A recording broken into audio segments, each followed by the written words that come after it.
Jonathan Hickman's X-Men saga continues with today's release of Powers of 10 number 5.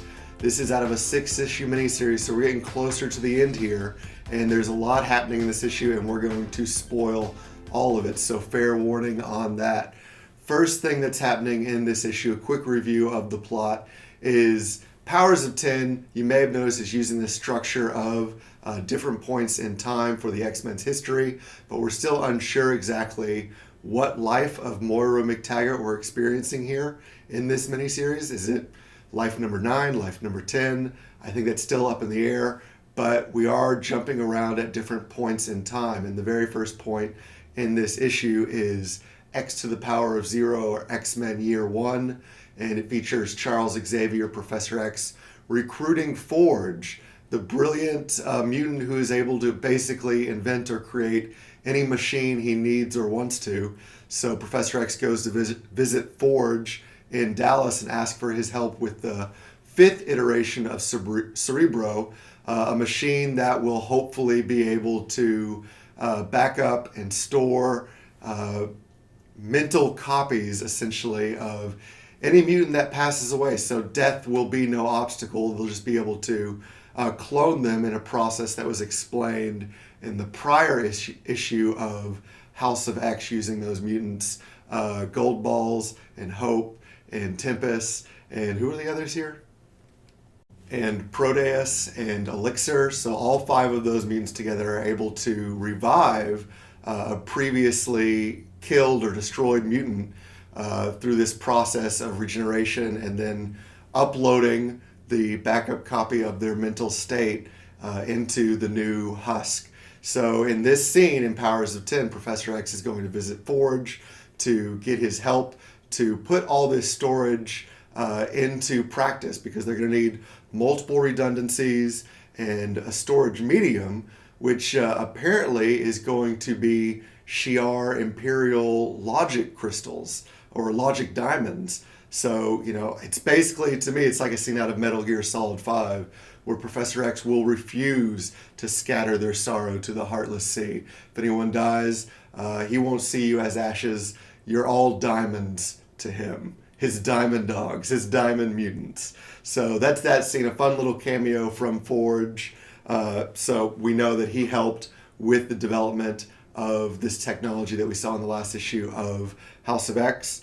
Next thing that's up is 10 years later on, X to the power of 1, Professor X and Magneto ambush, essentially, Emma Frost at the Louvre and recruit her to sit on the, what do they call it, the Quiet Council of Krakoa. So they're going to give her 1 of 12 seats. No, 2 of 12 seats on this council. Wait, no, actually they give her 3 seats. She negotiates for 3 seats on the council. 2 of those will be the White Queen and the Black King, Emma Frost and Sebastian Shaw. And we are unclear here.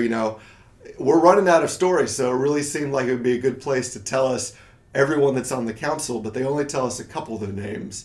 And it's a 12-person, 12-mutant council, and it's interesting, it's split into autumn, winter, spring, and summer. Summer there may be a little too on the nose, because if we're talking about summers, usually in X-Men, we're talking about Cyclops and his brother Havoc, and then Cyclops' time-displaced son, Cable, as well as Hope Summers. And there's just so many to choose from. So who's on the council? If I had to guess, I would think Nathan Summers, Cable, and Scott Summers, Cyclops, as well as Hope Summers. It seems the likely choices to me for those members of the council. But at this point, it's still speculation. Who else is sitting on the Quiet Council of Krakoa? Well, in the autumn seats, we know that Professor X and Magneto are there. Seems like this would be the older, more wizened, more experienced leaders in the council. So who would fill that 3rd seat? A guess might have been Namor the Submariner, who's no stranger himself to being, in power. He's the king of Atlantis for what that's worth. But there's another scene in this book where Professor X goes to try to recruit Namor, and Namor just laughs in his face and says, "Get out of here, Chuck. We don't need you." So it's probably not Namor. I would guess, based on how important she's been in these miniseries so far, that Moira McTaggart might be a good choice for the third person to sit on the autumn seats of the Quiet Council. We also have the winter seats, and we know that Mystique's name is blacked out, but we can still see it through there. It's like reproduced in the comic book, so we know she's there. If winter is just like purely villains, other choices might be Mr. Sinister or Apocalypse or Exodus, but it's hard to say at this point. It'd be crazy. They got Sabretooth out of jail earlier. They pulled him away from a trial he was having. So would they give Sabretooth a seat on the council? Seems unlikely. But maybe Wolverine. I mean, he's the best there is at what he does. So I don't know. Still speculation at this point.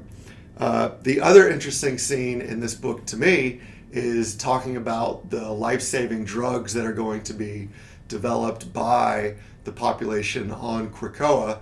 And Charles Xavier, Professor X, at one point states that they're basically immune to intellectual theft. There's no way that anyone could copy or exploit these drugs, and they are not the people on Krakoa. They're not the mutants. There's no way anyone who is not the mutants could do that, which is, basically plot armor for these drugs. But it's also, kind of pernicious, maybe even a malicious approach to life-saving drugs. I mean, if they're trying to make a better world, but they're saying, look, the only one that can make this and sell this is us, little nasty in my opinion here, but you got to do what you got to do. I've had comments on the videos before, and I appreciate all the comments, but people have said they can completely relate to the plight of the mutants in these issues. And, from the outside looking in, I see some sympathy for the choices they're making, and then some decisions, like, say, locking up all these drugs and saying we're the only ones who could make them, it's a little suspicious to me. It makes me wonder about the motivations. So, I'm going to keep reading. We'll see what happens, but I'm not 100% convinced at this point that everything that they're doing is a great idea. Next up in the book, we flash forward ahead, not 100 years, but 1,000 years. So at this point, based on prior issues, the Technarch, the development of the Nimrod AI has made a deal with the extraterrestrial intelligence, the Phalanx, but this deal apparently involves now the Phalanx is essentially going to eat all life on Earth and absorb it into its Dominion class extragalactic structure, which is composed of all these Titan class extraterrestrial structures that were societies, civilizations that are so intelligent and so intellectually dense that they ended up collapsing in on themselves and creating black holes, which are essentially connecting nodes to each other. So all these black holes are like a network of black holes. So it goes from Titan, just one dense civilization that's collapsing on itself, to now if you've got more than 10, you've got a dominion